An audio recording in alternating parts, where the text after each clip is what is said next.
आज क्लास में मुझे कुछ स्टूडेंट्स बोले सर क्लॉजेस आइडेंटिफाई करने के लिए बहुत ही दिक्कत आती है। तो सिंपल वे में मैं आपको clauses, how to identify clauses, that I am going to explain. See, clause क्या होता है? सबसे पहले तो हमारा वर्ड होता है, then group of words make a phrase, फिर फ्रेज के बाद क्लॉज होता है। Now what is a clause? Clause is the group of words which has one subject, one predicate. आपको मैं अच्छे से बता रहा हूं अभी। See how to identify a clause.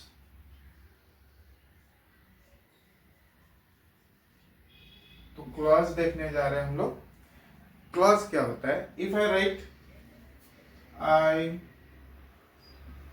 Go, can you tell is this a clause? ये clause है क्या? आपको लगेगा कि ये क्लॉज नहीं है क्योंकि इसमें तो खाली 3 लेटर है, लेकिन ये 3 लेटर नहीं है, पूरा का पूरा सेंटेंस है, आई गो। अभी मैंने आपको बताया कि क्लॉज क्या होता है। तो क्लॉज पूरा होने के लिए एक सब्जेक्ट होना चाहिए, एक प्रेडिकेट होना चाहिए। तो सब्जेक्ट और प्रेडिकेट तो आपको 5th स्टैंडर्ड से पढ़ाया होगा, और उससे हमें पता चलता है कि यहाँ पे सब्जेक्ट भी है, प्रेडिकेट भी है ना। अगर दूसरी चीज मैं बताने जाऊं कि क्लॉज क्या है, तो आई टीच। देखो यहाँ पे सब्जेक्ट है, वर्ब है। तो एक क्लॉज होने के लिए ना हमें क्या चाहिए? एक सब्जेक्ट होना चाहिए, एक प्रेडिकेट होना चाहिए, या तो एक फाइनाइट वर्ब होना चाहिए। फाइनाइट, नॉन फाइनाइट वर्ब क्या है वो हम लोग किसी और वीडियो में देखेंगे, आपको पता होगा फाइनाइट नॉन फाइनाइट। तो यहाँ पे ये फाइनाइट वर्ब है जो मेन वर्ब का काम करता है। फाइनाइट वर्ब क्या होता है? जो टेंस के साथ जिसका फॉर्म चेंज होता है, जो सब्जेक्ट के साथ फॉर्म चेंज होता है, या तो सब्जेक्ट के नंबर से भी फॉर्म चेंज होता है, उसको फाइनाइट वर्ब बोलते हैं। तो जो जेरेंड और इंफिनिटिव नहीं है, जो मेन वर्ब का काम करता है, वो फाइनाइट वर्ब होता है। तो क्लॉज में एक सब्जेक्ट होना चाहिए और एक वर्ब होना चाहिए, या तो एक सब्जेक्ट होना चाहिए, एक प्रेडिकेट होना चाहिए, वो होता है क्लॉज। तो उस डेफिनेशन के हिसाब से ये पूरा का पूरा क्लॉज है। आई गो, यहाँ पे सब्जेक्ट है, प्रेडिकेट है, सब्जेक्ट है, प्रेडिकेट है, मतलब वर्ब है। ठीक है। तो जनरली जब बड़े सेंटेंसेस आते हैं तो उसमें भी अगर एक ही वर्ब है तो एक ही क्लॉज होता है। जैसे कि हम लोग देखेंगे, आई एम टीचिंग इंग्लिश। ठीक है। तो ये थोड़ा बड़ा सेंटेंस है। यहाँ पे ये देखो, आप सब्जेक्ट है, ये पूरा का पूरा प्रेडिकेट है ना। आप अगर देखोगे तो इसमें भी खाली एक ही वर्ब है ना। इसमें भी एक ही वर्ब है, इसके लिए ये भी एक क्लॉज है। तो जनरली क्लॉज क्या होता है? Once again I am going to repeat, जहां पे एक सब्जेक्ट एक प्रेडिकेट है तो एक क्लॉज होता है, राइट।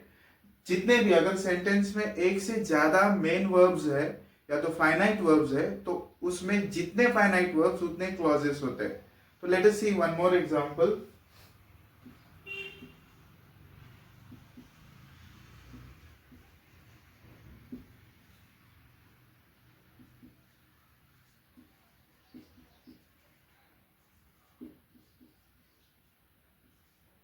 हियर मैंने एक सेंटेंस लिखा है, I teach. I teach when they ask me to teach. इसमें कितने फाइनाइट वर्ब है? सी, आई टीच ये एक वर्ब है, व्हेन दे आस्क ये एक वर्ब है, ठीक है।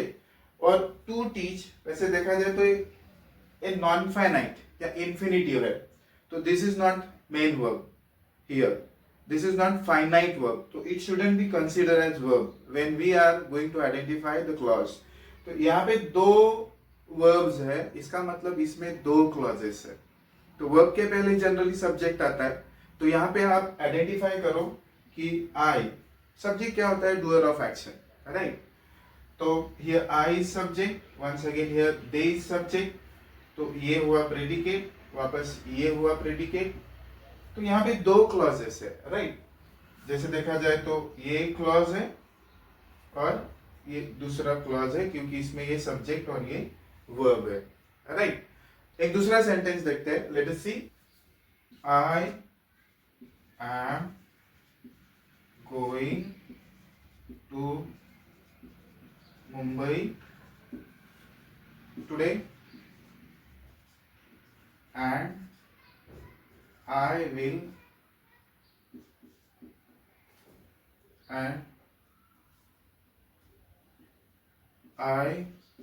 will come back tomorrow. देखो अभी ये सेंटेंस, इसको नंबर दे देंगे हम लोग, एक ए हुआ, और दो हुआ, ये तीन हुआ, चार हुआ, और ये पांच। तो ये फिफ्थ सेंटेंस अच्छे से देखो। फिफ्थ सेंटेंस में क्या है? I am going to Mumbai today and I will come back tomorrow. So see here what I told, what is a clause? एक क्लॉज में एक सब्जेक्ट और एक प्रेडिकेट होता है, या तो एक फाइनाइट वर्ब होता है। तो आइडेंटिफाई वर्ब, आपको अगर वर्ब आइडेंटिफाई करने आता है ना, तो आपको क्लॉज आता है। सी यहाँ पे I am going, this is verb, ठीक है। To Mumbai today and I will come, this is another verb. It means that here we have two clauses. तो एक क्लॉज ये हुआ, I am going to Mumbai today, क्योंकि ये सब्जेक्ट है, ये प्रेडिकेट है, ठीक है। दूसरा क्लॉज ये सब्जेक्ट है, ये प्रेडिकेट है, तो इसका मतलब इसमें दो क्लॉजेस है। तो अभी जनरली आपको पता चल गया होगा कि क्लॉज क्या होता है। क्लॉज मतलब एक सब्जेक्ट और एक प्रेडिकेट, ये एक definition. So what is a clause? When we have one subject, one predicate, it is a clause. या the group of sentence in which we have one finite verb, it makes one clause. तो hope you have understood what is a clause. इसके आगे हम लोग देखने जा रहे हैं main clause and subordinate clause.